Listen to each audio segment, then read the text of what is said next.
Hi, everyone, and welcome to The X, a podcast from inside Silicon Valley about how experience shapes everything, from products to businesses to entire industries. I'm Brian McLean, and I'm here with Demetrius Madrigal. And I understand you have a big announcement that you're going to break on our air of a new strategic investment and partnership you're making.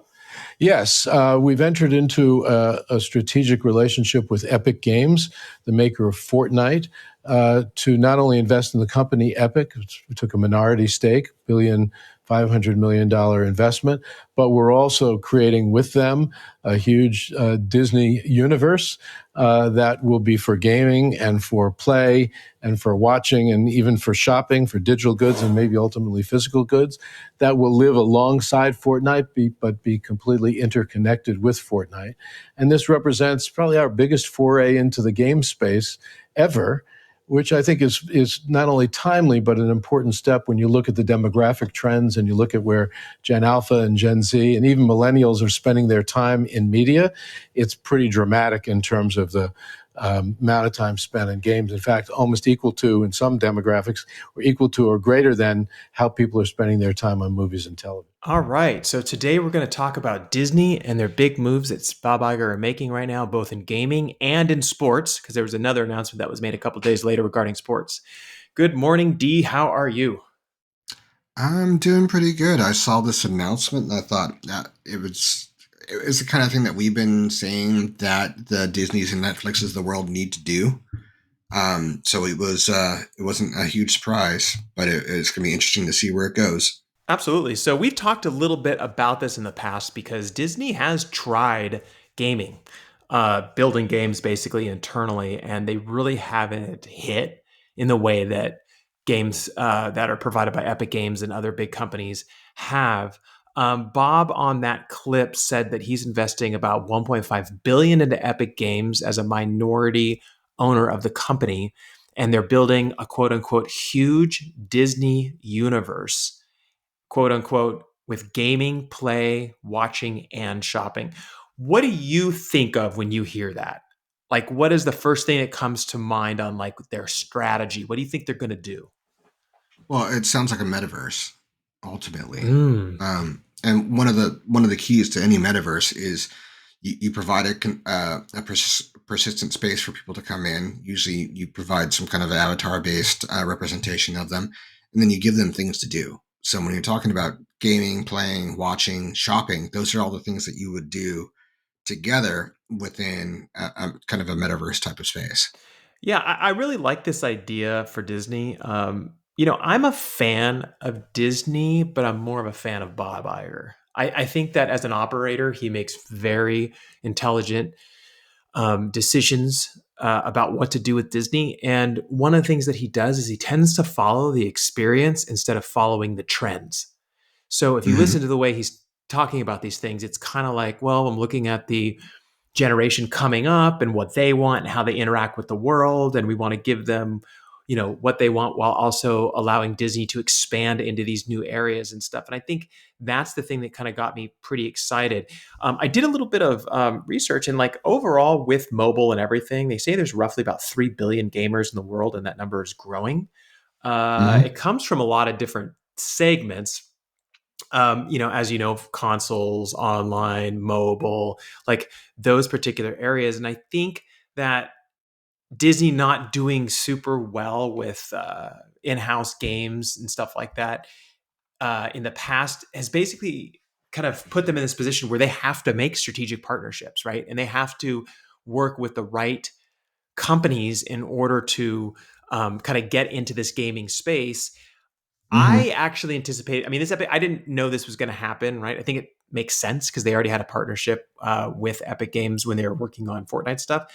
But for a while, I kind of thought maybe they were going to buy Roblox. That's what I was actually anticipating. Well, I think it makes a lot more sense for them to get involved with Epic. I think Epic has more experience uh, with developing and publishing multiple different games, and I don't think that Roblox to me feels like it's kind of a its own kind of metaverse, and there are sub games being built within it. But it's not like they're pumping out AAA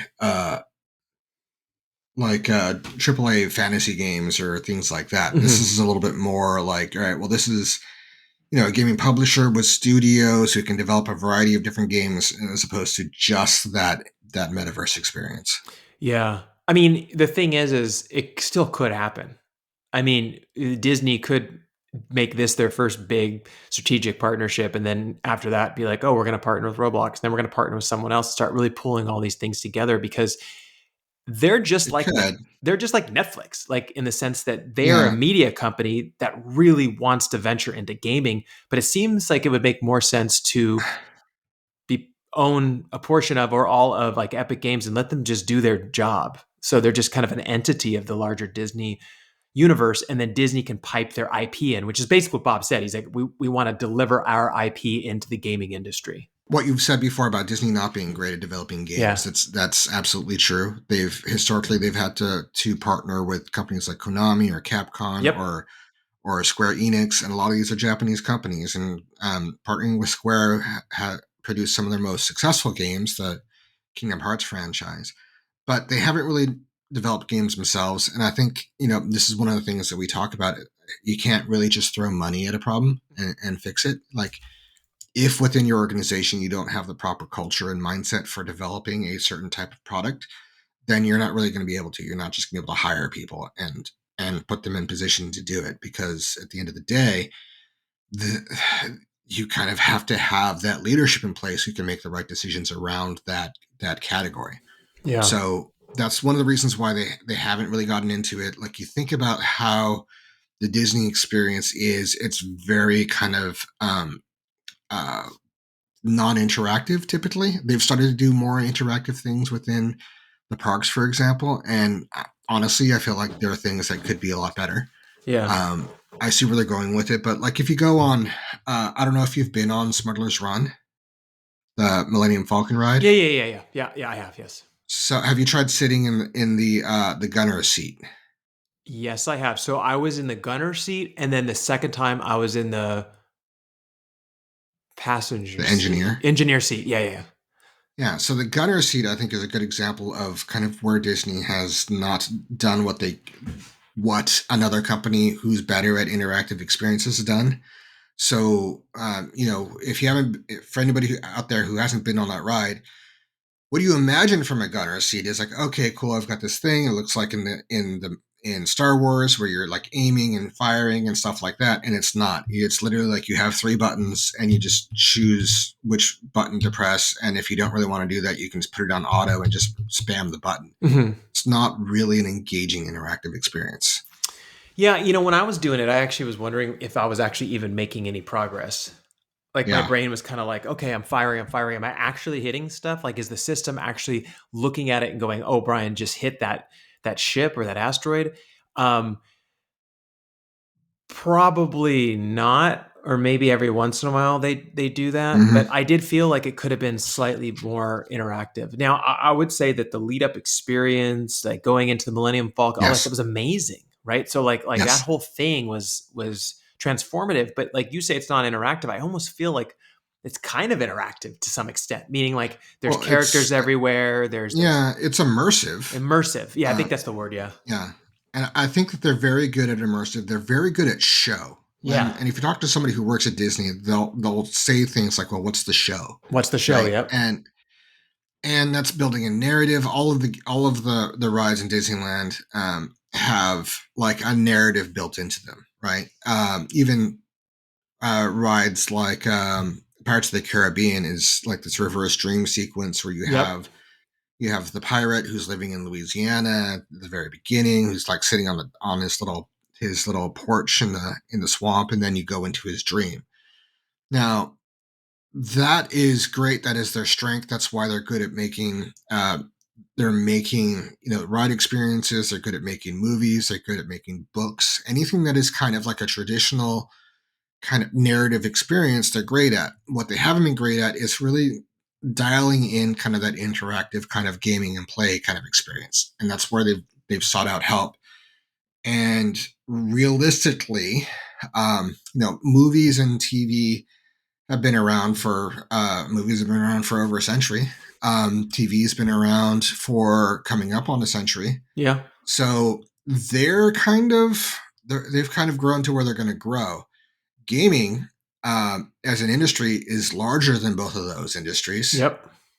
and it's still growing because we don't have the same kind of saturation with gamers as we do with movie watchers. Like everybody watches movies just about, Hmm. unless you're a hermit or something. You're not engaging with media at all. Not everybody's a gamer yet, and when as gamers age, you have gamers now who are in the 50s and 60s who were grew up with the NES and stuff like that. As they continue to age, it'll become more and more mainstream. It'll become just as ubiquitous as movies. It is the growth media area where companies like Disney and Netflix and Warner Brothers need to be active within, or Uh-huh. else they're going to kind of lose that big growth market experience opportunity for them. Oh, I 100% agree. I was thinking about this the other day, like growing up with a console like NES and Genesis and things like that. Pop it in your cartridge, playing a game and stuff. You get older and you have some nostalgia and you want to play games again. That is so Mm-hmm. different than the way kids play games now. So they're interactive. You have like things you own online. You can go in and like see your accomplishments. So that it like builds in this thing where it's part of your lifestyle. And then when they get older, like you said, they're going to still be engaged in that, or at least Oh yeah. some of them, right? And so that market, I just think it's ripe for 100x growth over the next 20, 30, 40 years, right? Like I see them going in the right position. But I think the key here is this, and I really think Disney is in the right position for a lot of things, is that when they built streaming, they immediately started taking on Netflix. Now Netflix is still bigger than Mm-hmm. them and others, but they had something that you had mentioned on the podcast that was incredibly powerful, which is IP. They own Mm-hmm. so many of the stories, iconic stories that us and our children and everyone else before them still loves, still follows, that can be turned into different things. It doesn't have to be a game, but it could be part of a game experience. Like maybe you put Mm-hmm. one character in or something like that, just to kind of like as a teaser for fun or whatever. It's like they have that. And, all these other companies, whether it be a Netflix, wanting to get in gaming and things like that, they don't have it and they're having to build it. They're Yeah. starting from scratch, right? So it's going to take them a decade or more before they can have some hopefully hits that allow them to extend that IP across different segments. And so I think that they're set up for success. And also, like, I don't see an operator like Bob Iger going like, "Oh, let's just get our hands all up in this and tell them how to do their job." I think it's more like we pass over a script for a movie that they may want to make into a game, or the game wants to make it into a movie or into the theme park, and we just figure out as a team how to integrate it. I get that from him. Maybe I'm just a Pollyanna about him, but I kind of feel like he thinks strategically in that way, and so I actually see a lot of success potentially from this. Yeah, I mean, IP having that IP gives you a lot of advantages when it comes to any form of media. And that means gaming as well as movies and other forms and music, everything else. So it helps you both with marketing because people are already aware of that brand, Uh huh. but it also helps you creatively because you have a structure to work within. So that's kind of like you look at the Marvel movies and however people feel about the most recent ones. When you're coming in and you already have established those characters, you've already developed them, people understand where they're coming from, what their motivations are, then it can really help to kick off the where the story goes. But it can also save you time. You don't have to necessarily do like the whole first act introducing the character, letting you get to know them as much. You can get right to into the second act and get things going. Mm-hmm. Yep. Same thing with games, right? That's one of the reasons why you have like the God of War sequel that did so well, and it was a great game, and it built on the story of the previous one. One of the advantages Disney has on IP that I don't see from any other media company quite as much is their ability to create new IP. So this happens, I think, more in video games currently than it does in movies, Mm-hmm. where they just are a lot of it is pumping out sequels and things like that. But for Disney to be able to introduce like a Moana or a Yeah. Wreck-It Ralph and things like that, they're still just pumping out this new IP and these new kind of original stories. as opposed to releasing stretching out the Hobbit into three movies and three-hour movies instead of one movie, right? Hmm. So they're less, I think, dependent on their previous IP, even though their previously developed IP is so strong. Oh, I would agree. Like, it's shocking how quickly a well-made Pixar movie or Disney movie turns into a thing. Like, everyone's talking about it. T-shirts, this, that. Like, their ability to create IP is unparalleled. Like, it's pretty amazing to me. But like, other analysts and stuff that have like talked about this, they said like in general, like if you really think about the market and stuff like that, Disney's big, but they need to get bigger. Like they need to be in gaming. They need to be in, spatial computing for their parks. Like all that stuff that is kind of starting to advance. Disney's usually the ones that are doing it within silo. So they're usually like, oh, okay, we have this cool new ride where you put on a headset and then this and that. If they even slow that down at all or stop that, then the Disney Hmm. brand is no longer like Disney anymore, right? Like I would go to Disneyland as a kid and I would see things done that I didn't know were possible from an engineering perspective. And it wouldn't be Yes. until 5 or 6 years later that you see some sort of like, I don't know, toy or some, cheap electronics or something at the store that's trying to replicate it for fun or something. Mhm. Um, because they have this closed ecosystem where they get to test all this stuff out and try it all out. And I was thinking about this Epic Games partnership, and I was like, you know, they have such a large following. I mean, they can test these things prior to market. They Hmm. could pretty much guarantee success before anything drops. So I think it looks good. I also think too that from a longer standpoint, let's say maybe a 10-year horizon, I can easily see Disney buying Epic Games in whole. Yeah, I think it's kind of like Hulu, where they'll just end up with, eventually, if it goes well, end up with a controlling interest, possibly. Uh-huh. There's another factor here that I don't think people should overlook, and that is Epic Games. They own uh, the Unreal Engine. Oh, I know. That's So huge. yeah, when you have Unreal Engine and you can make that available to whatever studios or either in-house second party, third party studios that are involved, and you can make the latest version of Unreal Engine available to them, potentially even with a higher level than the normal Unreal customer. That gives them a tremendous ability to pump out games. Yeah, I mean, you're owning the rails. Yes. Like this is like owning the app store or owning, it's a real big move. I mean, I don't know what their plans are, but like, and I don't think Disney would wait too long because the valuation of Epic Games continues to rise. But like, I could definitely Hmm. see them making a full offer ownership and it becoming part of the Disney brand. Like it'll happen. And I'm sure that other and see Disney could do it without any issues with the SEC or anything like that because they're not already in the gaming space. So like if Microsoft Yeah. tried to buy Epic Games, they'd be like, no, you already own all these other assets. You can't own Epic, Yeah, right? there's no way Microsoft could do it at this point. And Yeah. Microsoft is instructive here because one of the things that they learned when they bought Mojang Mojang, yeah. for Mojang, sorry, and Minecraft, and they got involved and they tried to kind of dictate process and all these kinds of things, and it didn't work. And they realized that they needed to get out of their way and let them do their thing. And I think that's the lesson they learned, and they bought Activision, and that went through. And I think that's one of the things that people need to understand, that when a company buys another company that's outside of their core competency, the reason why, because the reality is the people who are working in house at Disney, most of them have grown up playing games. They understand Hmm. games. Yeah. But the question is, does Bob Iger and his leadership staff understand gaming? Are they gamers? Yeah. Because if they aren't, they're not going to be able to make the right leadership positions to put Disney as a company in the position to succeed with gaming.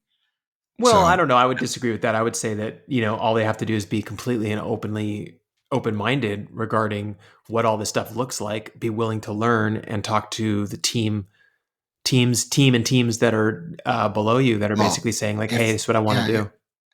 if they can get involved, if they can start gaming, if Bob Iger, who is maybe if he's not a gamer, and he can start gaming, and that's what you need to do in order to learn. Yeah. You need to get out there and you need to engage and be a gamer. Like if you're running, the next thing we're going to talk about is sports.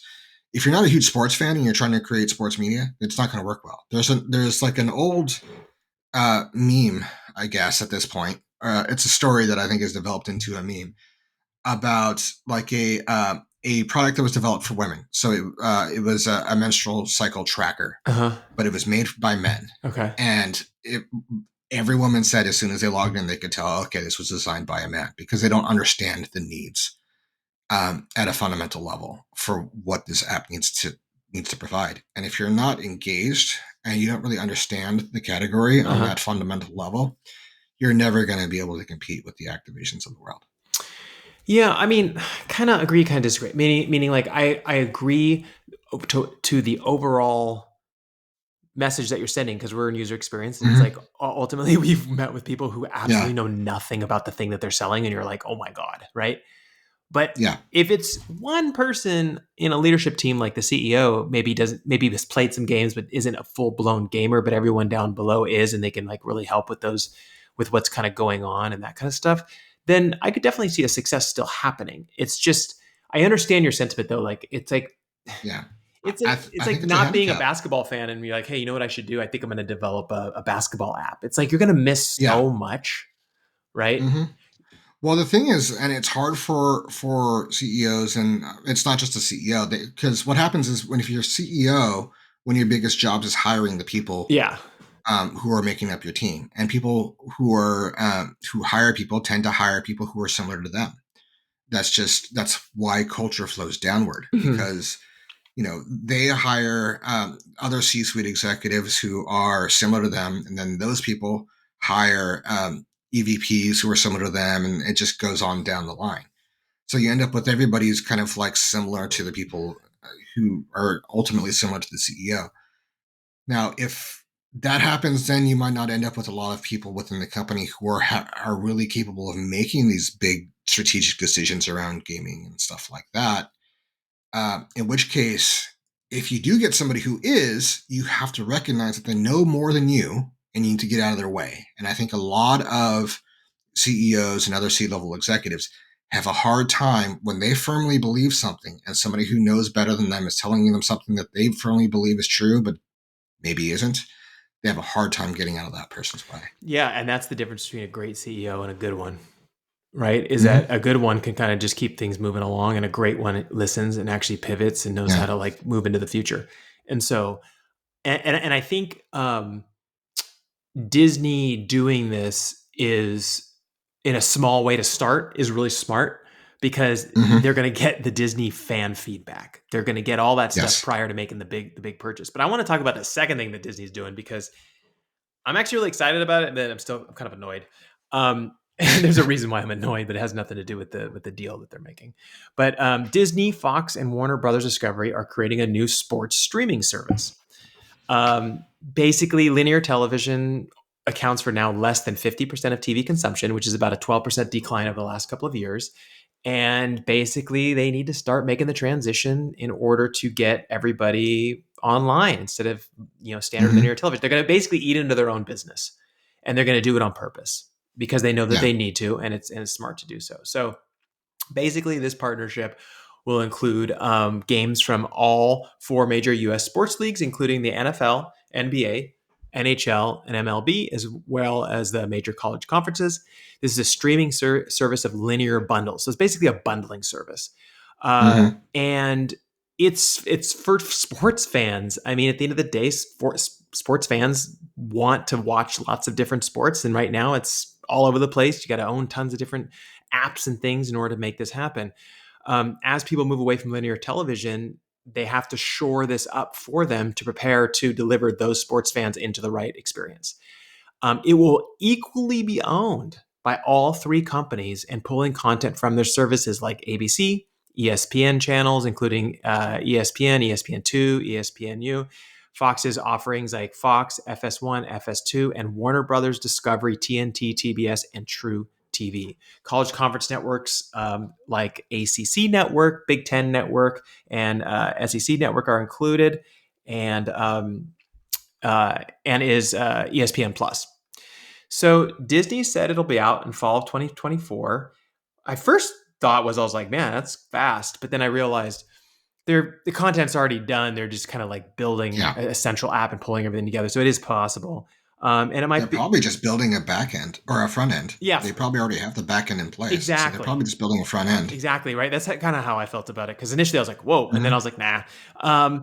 This is a big step forward in removing the chaos of having a ton of different services to watch for the sports you love. It's not perfect. You still have other things that you might have to go find in other locations, but for the most part, it's their way of kind of like bundling things.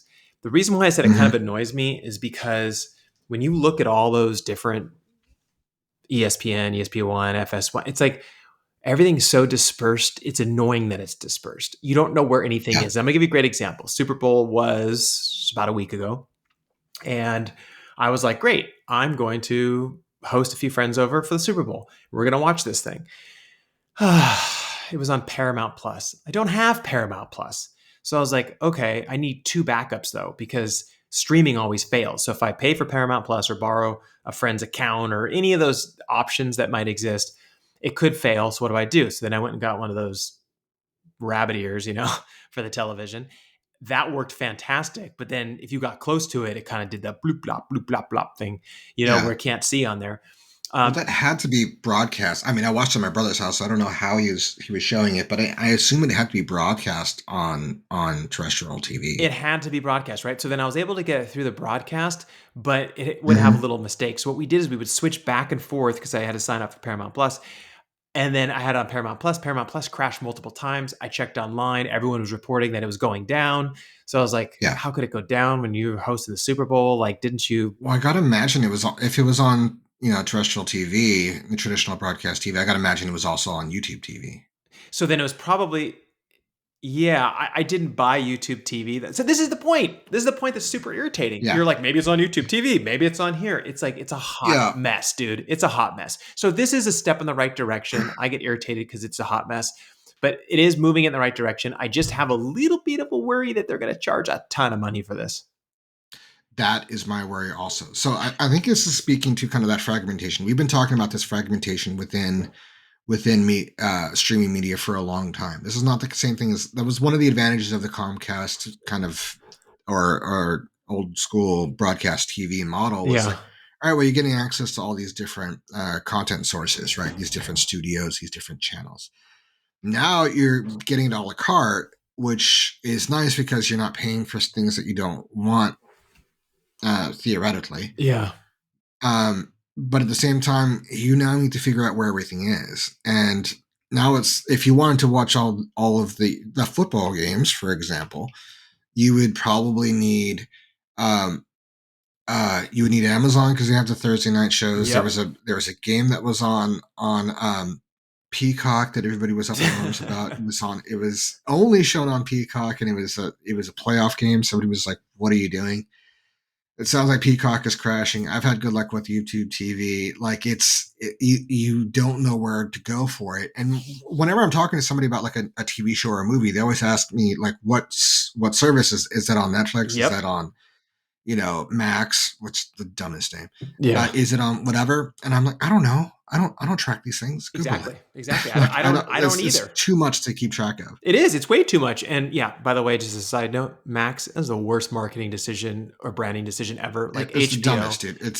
It sounds like Cinemax. Yeah. Like as soon as I hear it, I assume it's not. I have to remind myself it's HBO. Yeah. And not Cinemax because as soon as I heard it, I was like, oh, it's Cinemax. Yeah. Right? It's so weird. They already had Max in the name. And we did a whole podcast, I think, on branding and stuff like that. And that one was just the other than Twitter renaming itself to X because, Elon just had some kind of brain fart or something. This was probably the dumbest branding decision I think I've ever heard. But regardless, the entire media space is fragmented. This can help by providing kind of a centralized service. Like it's basically what like Google News does with aggregators. Mm-hmm. If you can have like an aggregation system in order to easily get to where the services is and make it a little bit less like agnostic about who's kind of providing it, that's helpful. But we also have antitrust and anti-monopoly rules for a reason. Yeah. And it becomes the question of like, how well is it going to run? How good is it going to be? And how much is it going to cost? Because if it's all bundled into one app, but that app crashes every 10 minutes, then it's not helpful. Or if it's what the NFL has done with their kind of consolidating, they have a service where you can watch every game, Hmm. and it's sold through YouTube TV, I believe. But it's like some astronomical price that like I don't think anybody's ever going to pay unless you're just like a huge fan and like independently wealthy. I mean, sports is one of the last services where people want to watch it in real time. Like, you really think Yes, about everything else, who cares, right? You just watch it anytime you want. But like with sports, you don't want to yeah. see it a day later. Well, the advantage of sports is that it is live. There's no spoilers. It can't be spoiled. It is a narrative playing out with real human beings right in front of you, and it can't be spoiled. So it's one of the things that is kind of propping up live TV still, like broadcast traditional TV. And once that goes, it's just going to be, daytime TV kind of stuff. It's going to be, Yeah. things that are, for older people and stuff. And that's it. Well, why? Wait, yeah, I don't understand why the NFL, with all the money that they have, the connections they have, why haven't they developed a service internally, a streaming Oh, service man. just for NFL instead of using like YouTube TV and stuff like that, but actually Well, like building? it's literally just what we talked about with, with Disney and gaming, right? That's not what the NFL does. Yeah. They're not good at it. I hate their app. Their app is one of the worst apps. It Yeah. doesn't work. It's poorly organized. They're constantly trying to sell you things. It crashes all the time. Like I would rather when I'm on my phone, I will just go to NFL.com on a web browser because it runs a little bit better. Uh-huh. I'll just go to ESPN because even though the ESPN one is ugly, at least it works. So these are all things where like the NFL is not good. It's just they're just not good at it. They're not good at apps. I'm sure that they're not going to be good at designing a streaming service. And they also don't, I think, have the capability to look at it for the decision makers and evaluate the app of like, oh yeah, this is great. They look at it and say, oh, it's pretty, it's got good graphics, or the visual design's good, and I clicked on like one or two things and it worked. So okay, good to go. But it's just like it's if they got feedback from like knowledgeable tech people who are sports fans who are using this, if they dog fooded it like Google does, Mhm. then there's no way that app would have been released. You know what all this kind of reminds me of though is, you know, there's been a lot of articles written about this and stuff, but over the years about how like tech jumps into an industry, turns it upside down, and then eventually owns it later. And I was Mm-hmm. thinking about this because it was like, you have all this linear television, this normal stuff that's happening, these broadcast networks. Tech goes, I think I'm gonna jump in on this space. You got the Netflixes, you got the whatever, apps, Apple, everybody, right? And then fast forward 10 years, and here we are saying linear television's almost dead and it's all going to be run by apps, right? And it's like, is it that hard? I don't think it is now. I think people could see it. But like when we first started, and we've told the story before, like we were kind of doing some work in this particular space. And we were telling people like over a decade ago that, hey, this is the time to start transitioning over. People love streaming their stuff on their computers and all that kind of stuff. It took them almost a decade to say, oh my God, we're behind. We got to do this. And it's like, are we at this point now where now like finally executives in different industries can look and say, the reality is everything is technology moving forward. And so we need to stay on top of that, and we need to do this. Like otherwise we're gonna fall behind. Because I mean, Yeah, when's the last time you turned on regular television other than the Super Bowl, maybe to try to get it over the air, right? like an actual like rabbit ears kind of TV experience, or you mean Just like a streaming even service cable, like like a cable box. It's like I don't even know anyone who owns a cable box. But I mean, we're in my Silicon Valley though, so. so yeah, I mean my mom, who is a hardcore Luddite who doesn't really want technology around her, the end of last year asked me to help her cut the cord and get away from cable. And I set her Wow. up with YouTube TV, and I set her up with the Chromecast, and I set her up with like what she needed. And I was like, okay, well, this is going to save you $100 a month. and you're going to be able to want to watch. You're going to be able to watch what you want to watch when you want to watch it, and there's not a real reason to. So the reason, ultimately, I think that the reason why tech has taken over so many industries is because a lot of those industries are kind of asleep at the wheel. Yeah. There are advances, and if you're an automaker, or if you're a broadcast channel, you're a tech company. Yeah. You're just like a tech company that's using tech from a while back. If you were in the 50s then and you were putting out, broadcast channels over the airwaves, then you were high tech. You were the leading edge. It's just that now that you've had success, you don't want to change anything. It's one of those, Yeah. innovators dilemma. Do you let go of what's worked for you in order Yeah. to transition what the future is going to be? And they don't. And when they do, they will try to think that they still know best. I mean, they showed this in Succession, right? Where the world has passed by this person's knowledge, and they refuse to accept it, and they end up kind of making bad decisions around it. And they can't accept that their knowledge is no longer applicable outside of their demographic. Mhm. So if you can do that and say like, okay, well, I just don't know. I need to let's get somebody in here who knows and let them make the decisions around this, then that's great. Two problems with that. Got to put your ego aside, which a lot of people in that position can't do. And if they believe something, they'll tend to believe it confidently. Otherwise, they won't formulate the belief. The other is if you don't know, if you were hiring somebody to code let's go advanced, right? If you hired somebody to hire a team, to run a team, to develop a generative AI experience, a technology, Mhm.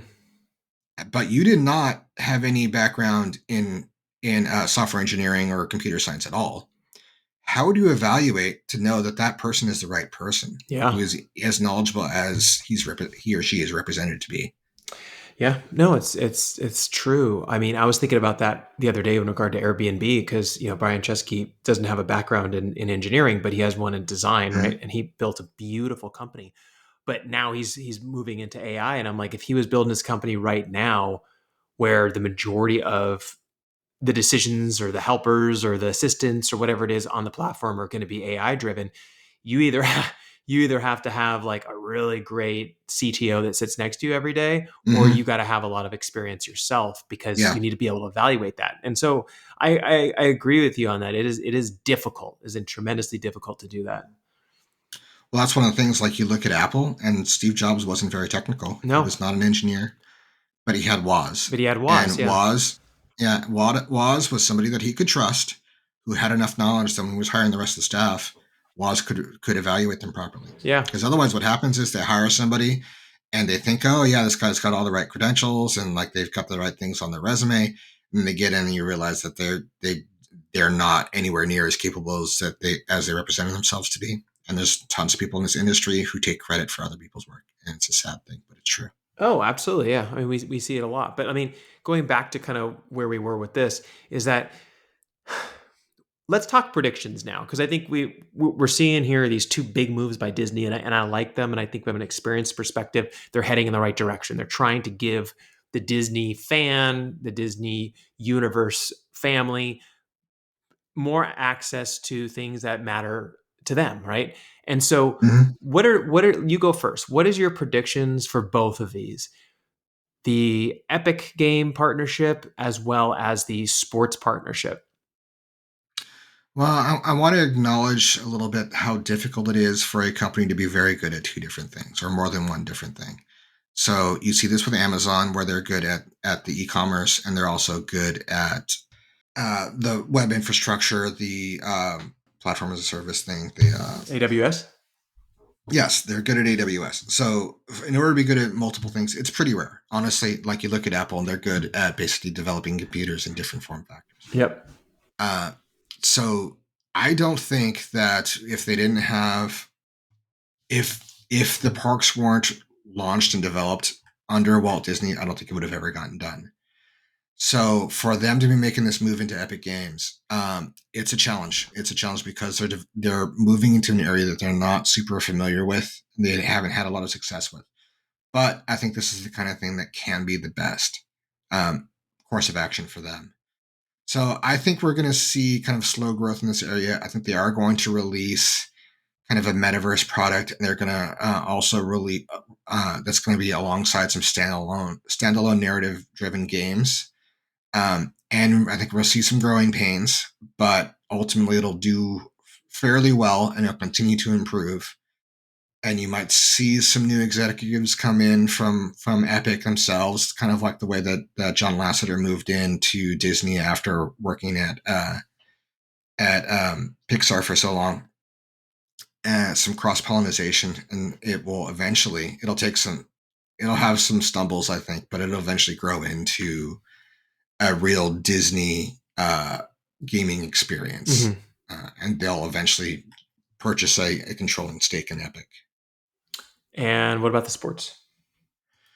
The sports thing, so I think it is a little bit more of kind of presentation based, narrative driven kind of experience. It's less interactive. There is now more interactive stuff around it with fantasy and the sports based gambling these days also, but I don't think they're going to get super involved in that. They have the fantasy already with ESPN, so that's going to continue. I think these companies are going to have a hard time getting along, to be honest. I think there's going to be some pushing and shoving. I think the app is going to struggle a bit, especially when it first comes out, because one of the things I'm not seeing so much in the partnership is a company that's really good at developing apps. I think that Disney Plus has done well, and Max is pretty good from a technical standpoint, but their websites are bad. Their streaming experiences through those websites are bad. Their apps aren't great. So I think, God, yeah, I think it's going to break apart. I think they're going to develop something, and it's going to be kind of like Zelle, where they ultimately will share their a similar code base and backend, but they're probably going to break into different apps, and it might be a bundled subscription at some point. But I would be surprised if they're able to maintain a single app that serves everything, that doesn't crash on you as soon as there's a major event at the same time. Like if there's a major NBA game and some NFL games like there was on Christmas, then I think it'll be a big problem.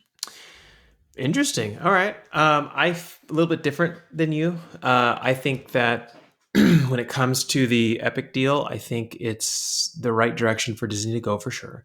I think that within the next 4 years, they will purchase a majority stake of Epic. I think you're going to see a ton of Disney blended between both companies and vice versa.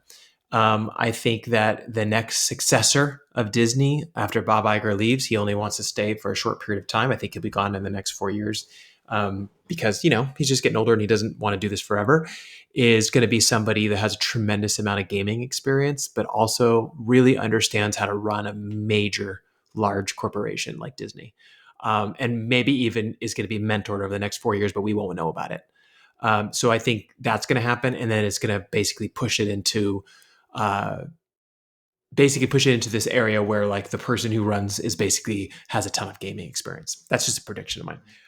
When it comes to the sports stuff, I think it will work out, but I have these little weird predictions that so I'm worried about the app as you. I actually feel like is this going to be good? Like, am I going to load this up on my TV and it's going to be seamless and you can kind of pick any game you want? It's well organized and well done. I hope it's the Disney Plus team that is basically handling that. We'll see, especially when you have multiple companies involved, everybody wants to have a hand in it. I also think this could be a possibility of Disney purchasing Warner Brothers. Basically looking at it and saying, what's that? I don't. I think that the U.S. government have something to say if they try to purchase Warner Brothers. Doesn't mean they can't try, right? And so the reason why I say that is because Disney already owns Fox, right? And they already own these other assets. And if they own Warner Brothers, then it'd kind of be under their entire umbrella brand. I don't know if that is legal, but I think that they could try, or at least purchase their sports related content from them and put it under their umbrella, over the next 4 years. I'm hopeful that this will be the one-stop shop for everything related to sports and that the pricing is reasonable. I I'm going to predict that it's not going to be reasonable. What I mean by that is like the average person isn't going to Yeah, want to buy it. I think it's going to be like $99 a month or something. I think it's going to be expensive. I think so too. Yeah. So we'll see. But I think if he could get it to like $69 a month, you're going to beat the pricing of a sports fan having multiple services, and then they'll all just transition over to that. And I also think it's going to cannibalize their linear business faster than they think. So they're kind of saying Yeah, like, "Oh, we're going to make this natural transition." No, I think I think everyone's going to switch to the app, and you're going to watch the linear business yeah. crumble It's fast. a superior distribution method. Absolutely, It yeah. just is. So, but that's my prediction. I think this, you know, I will point out one other thing in response to what you said. I think it would be great if the Disney Plus team developed yeah, this. I think that it's more likely to be developed by the ESPN team yeah, because they are the sports team. And given the layoffs and budget cuts that they've been pushing at ESPN, and then you look at who else is involved, and it's Warner Brothers Discovery, who's been all about like uh, cost cutting and like dumping stuff for tax breaks. It doesn't make me super confident that they're not gonna just cheap out and develop something that doesn't work well. Well, the good news But is we'll see. we'll Surprises maybe. find out real fast because they said launching in fall. So Yeah, that's that's fast, man. we'll see. It is fast. They want it to coincide with the World Series and start of the football season. Yeah, yeah. And I'm like, man, this is gonna be some overtime. Maybe we'll end up working on it. Do you know anyone over there? Let's work on this, dude. That'd be fun. I mean, the ESPN's in New York. Um, Yeah, but you know this is run out of LA. Like I'm pretty sure this is gonna be. you if it is, I think it would do better than like upstate New York where Yeah, ESPN is. I don't know. Be I fun don't. though. Warner Brothers is in LA, and Fox. I don't know where. Yeah. Fox Sports is in LA. Fox is in Well, we LA. were there. We I were don't at know where Fox Sports. TNT and TBS is. They do a lot of the NBA stuff, so Yeah, I don't know. It'll be interesting. it's a really good question. I mean, New York NFL Network is in LA, but NFL the league itself is in New York. Yep. So um, I don't know. I think they would do better in LA than in New York as far as developing technology, Yeah. just because of the proximity to kind of all that coding talent coming out of Asia. Yeah. But I think it I might think be a you bit should do what challenge in New you York. could do. Get us on this, D. I think this would be a great project for us, and we can just make this the most beautiful experience if we worked on this. But you Oh my know, god, if we worked on this and we can help them kind of guide through, like, all right, well, these are the things you need to do. You need to evaluate all of these things. All this thing where you're trying to click on the stuff and a banner hijacks your app yep, and you can't click on anything like on the NFL app. That needs to go away. Like those kinds of things, and make actual experience driven things as opposed to just marketing and sales first yeah. experience. Then I think it could be fantastic. Yeah, I think so too. Well, this was fun. I'm really happy that we did this one, and I'm excited to see some. I always love it when big partnerships happen and stuff. It gives us a lot of fun stuff to talk about. But thanks everyone so much for taking the time to listen to us today. We really appreciate it. We post all of our updates and video versions of the podcast on YouTube at the X Podcast. So please go to YouTube, subscribe to our channel. Also, if you like this podcast, found it interesting or informative, it helps us a great deal if you subscribe or leave a review on whatever platform you use. Thank you all, and we will see you all next week.